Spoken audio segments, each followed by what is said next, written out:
দেখো আমরা জানি 1 ফুট মানে 12 ইঞ্চি, তাহলে আমরা সবকটাকে ইঞ্চিতে নিয়ে চলে যাচ্ছি আগে। তাহলে 1 ফুট সমান সমান 12 ইঞ্চি,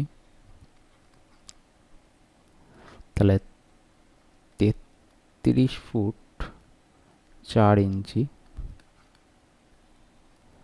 সমান সমান 33 গুণ 12 যোগ 4, তাহলে 3 বারং 36 আর 6 হাতে 3, 3 বারং 36 আর 6 39 যোগ 4 সমান সমান 400 ইঞ্চি। তাহলে এইবার আমরা সূত্র অ্যাপ্লাই করব। তাহলে সূত্রটা কী হবে? P into 1 plus R by 100, কারণ এখানে যেহেতু গাছের দৈর্ঘ্য বৃদ্ধি হচ্ছে, এন এর ভ্যালু এখানে হচ্ছে 2, পি এর ভ্যালু হচ্ছে 400 আর আর এর ভ্যালু হচ্ছে 5%। এবার আমরা অঙ্কটা করবো। তাহলে হচ্ছে 400 হলে 1 প্লাস 5/100 হোল স্কোয়ার, তাহলে 400 আর এদিকে হচ্ছে কাটাকুটি করলে হবে 20, তাহলে হচ্ছে এদিকে পাবো হচ্ছে 21/20 whole square equal to 400 into 441/400, 400 কেটে গেলে 441। তাহলে 2 বছর শেষে গাছটার উচ্চতা হবে এত ইঞ্চি। এই ইঞ্চিটাকে ফুটে নিয়ে যেতে গেলে কী করবো? 12 দিয়ে ভাগ করে দেবো। 441/12, তাহলে 12 দিয়ে ভাগ করলে হচ্ছে 3 বারং 36, 6 8 81, 6 বারং 72, 9, তাহলে 36 ফুট 9 ইঞ্চি হবে। তাহলে 2 বছর পরে গাছের উচ্চতা হবে 36 ফুট 9 ইঞ্চি।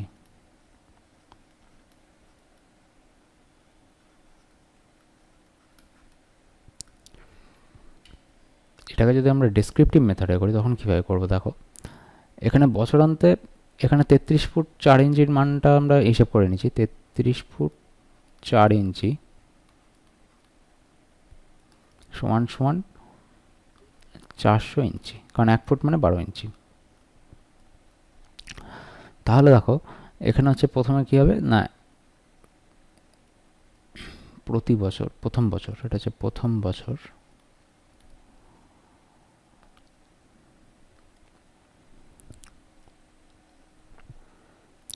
একশো ইঞ্চিতে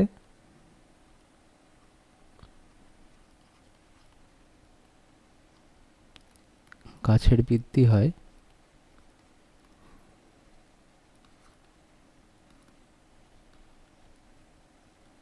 5 ইঞ্চি।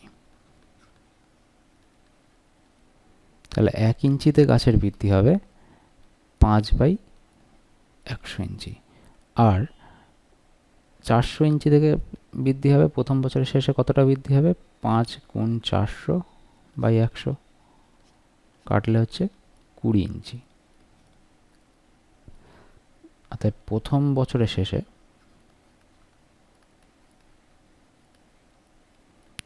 গাছের মোট উচ্চতা হবে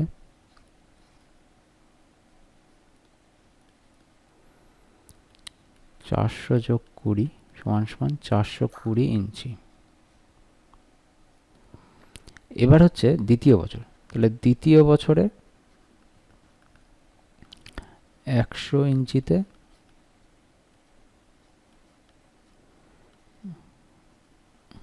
গাছের বৃদ্ধি হবে 5 ইঞ্চি। একইভাবে 1 ইঞ্চিতে বৃদ্ধি হবে 5/100 ইঞ্চি। আবার 420 ইঞ্চিতে বৃদ্ধি হবে 5 গুণ 420/100, তাহলে 5 দিয়ে দিলে 2, এটা হচ্ছে 21 সমান সমান 21 ইঞ্চি। অতএব দ্বিতীয় বছরের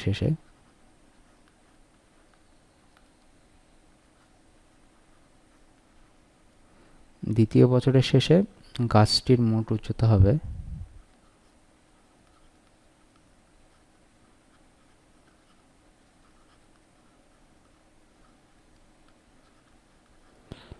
আগে প্রথম বছরে ছিল 420 আর এই বছরে বেড়েছে 21, তাহলে হচ্ছে 441 ইঞ্চি, যেটার মান হচ্ছে 36 ফুট